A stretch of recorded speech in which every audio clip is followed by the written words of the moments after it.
The Silent Observers.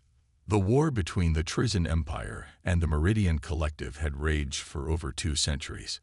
What began as a territorial dispute over a single resource-rich system had expanded into a galaxy-spanning conflict that consumed thousands of worlds and trillions of lives. Both sides, technologically matched and strategically stubborn, found themselves locked in an endless cycle of advance and retreat, victory and defeat, a war of attrition where neither would yield. High Admiral Zorax of the Trisan Imperial Fleet stood on the command deck of his flagship, the Eternal Dominance, his 4 arms crossed behind his back as he studied the holographic battle map.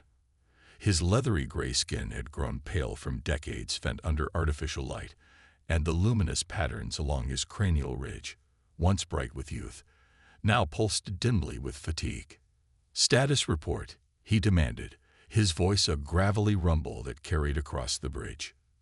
Fleet Commander Krax approached with a data tablet.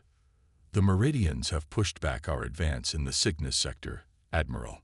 3 colony worlds lost, but we've strengthened our position in Orion. The front remains, unchanged in meaningful terms." Zorax suppressed a growl. Unchanged, the word that had defined this war for longer than most of his officers had been alive. "And what of the human delegation?" he asked. Krax's secondary eyes blinked in surprise. "They've arrived as scheduled, Admiral. Their vessel is modest."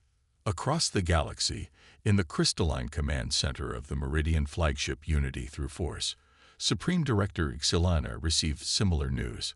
Her translucent body shimmered with the neural patterns of deep contemplation as she considered the implications. "Humans," she hummed, the word vibrating through her crystalline form. "They've maintained neutrality since their emergence on the galactic stage 30 years ago. Why come forward now?" Her second resonance, Talus, projected caution through the shared neural network. "Their technological advancement rate is concerning. They've achieved in decades what took our civilizations millennia." Xylana's form pulsed with dismissal. "They control merely 27 systems. Their military capacity is negligible. Yet they've never engaged in direct conflict with any species," Talus noted. "We have no benchmark for their capabilities." The neutral meeting ground was an ancient space station at the galaxy's core, a relic of a civilization long vanished, but respected by all current spacefaring races as diplomatic neutral territory. Representatives from both warring factions arrived with minimal escorts, a gesture of diplomatic courtesy that did little to mask the tension between them. Commander Noah Chen of the United Earth Navy was already waiting when they arrived. He stood alone at the circular table, a slender figure barely 6 feet tall, looking almost fragile compared to the towering aliens. Yet something in his posture, a quiet confidence, perhaps, gave both delegations pause. "Thank you for agreeing to this meeting," Chen began without preamble. "For 200 years, your civilizations have been locked in conflict. Humanity has observed this war since our first FTL flight into your territories. Your observation is appreciated," Zorax said dryly, "but I fail to see the relevance of this meeting. Has Earth decided to choose a side?" Chen smiled slightly. "In a manner of speaking, the United Earth government has authorized me to inform you that we can no longer stand by it while this conflict consumes resources and lives. We are offering to end your war." A sound like shattering glass emanated from Xylana, the Meridian equivalent of laughter. "With respect, Commander, your species is young. Your military assets are insignificant compared to either of our forces." "That's a common misconception," Chen replied calmly. "We've never displayed our true capabilities because we've never needed to, until now." He activated a small device on his wrist, and a holographic display appeared above the table. Detailed schematics of both the Trisan and Meridian fleets, their positions, strengths, and weaknesses laid bare with a precision that shocked both alien leaders. "How did you obtain this information?" Zorax demanded, mandibles clicking with agitation. "We've been watching," Chen said simply. "Learning and developing technologies neither of your species has conceived of yet. We call it quantum state observation. It allows us to monitor any location in real time without conventional sensors. Impossible. Silana vibrated. Such technology violates fundamental physical laws. According to your understanding of physics, perhaps, Chen conceded. But we found that the universe has more layers than either of your civilizations has discovered. He touched another control, and the display changed to show a single human vessel, a surprisingly small craft, barely 400 meters in length. This is the UEM Peacekeeper. It's currently in orbit around the contested world of Proxima Centauri, where your forces are engaged in their bloodiest battle yet. In exactly 6 hours, we will demonstrate our capability to end this conflict. I suggest you contact your fleet commanders and advise them not to interfere. This is absurd, Zorax growled. One ship against 2 battle fleets. You're either insane or bluffing. Chen's expression remained unchanged. Neither, Admiral. We're simply offering a solution to a problem that's persisted too long. 6 hours. I recommend you watch closely. As the meeting adjourned, neither alien delegation knew quite what to make of the humans' claims. Both leaders contacted their respective fleets at Proxima Centauri, not with warnings, but with orders to be vigilant for any unusual human activity. Director Nilok commanded the Meridian forces at Proxima, his crystalline form pulsing with battle readiness as he received Silana's message. A single human vessel. He chimed in confusion. Supreme Director, we have over 1,200 ships in this system. The Trisians have nearly as many.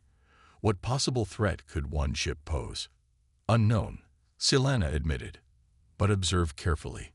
These humans, they're different. The human vessel appeared exactly on schedule, emerging from FTL at the edge of the system. Both Trisian and Meridian sensors confirmed its modest size and apparent lack of significant weapon systems. Combat continued unabated between the 2 massive fleets as they largely ignored the newcomer. On the bridge of the Peacekeeper, Captain Elise Takeda watched the raging battle with calm, analytical eyes. All preparations complete, Captain, her executive officer reported. QPI system is aligned and ready. Broadcast on all frequencies, she ordered. To all Trisian and Meridian vessels, this is Captain Takeda of the United Earth Navy vessel Peacekeeper. We will demonstrate a capability in 30 seconds. This is not an attack, but a peacekeeping action. Please stand by. Across both alien fleets, the message was received with mixtures of confusion, dismissal, and in some cases, amusement. Begin the demonstration, Takeda ordered quietly. What happened next would forever alter the course of galactic history. A pulse, invisible to conventional sensors, but felt throughout the system, emanated from the human vessel. In its wake, every single Trisian and Meridian ship suddenly found their propulsion systems, weapons arrays, and shield generators simultaneously failing. Over 2,400 warships, representing the most advanced technologies of civilizations thousands of years old, drifted helplessly in space. Communications remained functional, deliberately so, allowing the alien commanders to coordinate emergency protocols and prevent collisions between their now powerless vessels. It also allowed them to receive Captain Takeda's next transmission. What you've just experienced is a quantum probability interference field, technology we developed while observing your conflict. It temporarily aligns the quantum states of specific technological systems toward failure. Your ships will regain minimal function in approximately 1 hour, enough for life support and limited maneuvering. She paused, letting her words sink in. This demonstration affected only this system. We have the capability to deploy this technology simultaneously across all fronts of your war. Your choices are simple. Engage in meaningful peace negotiations or lose the ability to continue fighting. Representatives Chen, Zorax, and Silana await your response at the neutral station. The most remarkable thing, to those who would later study this moment in history, wasn't the technological marvel humanity had unveiled. It was the absolute silence that followed. 200 years of war, ended in minutes by a species most had considered insignificant. Humanity's solution. The peace conference reconvened 12 hours later. This time, the human delegation had expanded to include Captain Takeda and Dr. Sanjay Patel, the quantum physicist whose theories had birthed the technology that changed everything. The alien delegations had grown as well, with military advisors and scientific experts hastily summoned to make sense of what had happened. Admiral Zorax entered the chamber with notably less composure than before. His cranial ridges flashed with patterns indicating stress and confusion. "You've made your point, Commander Chen," he said without preamble. "But I must ask, why now? Your species has observed our conflict for decades. Why intervene at this particular moment?" Chen nodded to Dr. Patel, who stepped forward. The physicist was older than Chen, his dark hair streaked with gray, his eyes sharp behind simple glasses he wore by choice rather than necessity. "The answer is mathematical, Admiral," Patel explained. "We've been modeling your conflict since we first discovered it. According to our projections, without intervention, your war would consume another 176 years and approximately 18 trillion more lives before reaching its natural conclusion through mutual exhaustion." He activated a holographic display showing a complex simulation of the war's progression. Star systems falling, populations declining, resources depleting. 3 months ago, our models identified a critical threshold. The war has now damaged the quantum fabric of this sector of the galaxy to a degree that threatens long-term stability. Simply put, your weapons and your battles are creating micro-fractures in space-time that will eventually collapse into a cascade failure. Helana's crystalline form dimmed with alarm. "You're suggesting our war could damage the foundation of reality itself." "Not suggesting," Patel corrected gently, "demonstrating with mathematical certainty. The technologies both your civilizations have been escalating toward, particularly your experiments with dimensional folding and artificial singularities, are particularly destabilizing. And you're interfering with our ships," Zorax growled. "This doesn't cause similar damage." "Quite the opposite," Patel replied.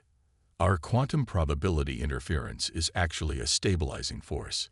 It temporarily aligns chaotic quantum states into predictable patterns.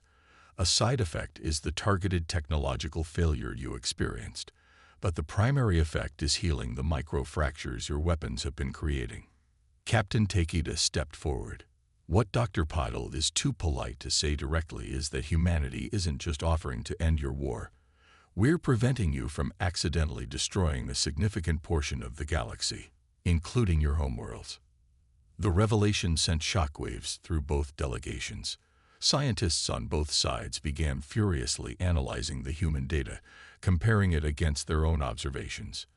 To their mounting horror, the calculations checked out. "If what you're saying is true," Helana vibrated slowly, "then we owe you a debt beyond measure." "No debt," Chen said firmly.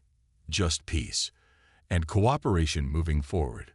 The negotiations that followed were unlike any in galactic history. Rather than focusing on territorial claims or resource rights, the traditional stuff of peace treaties, the discussions centered on fundamental scientific cooperation and mutual protection of the quantum fabric of spacetime. 3 days later, the Trizin Meridian Accord was signed.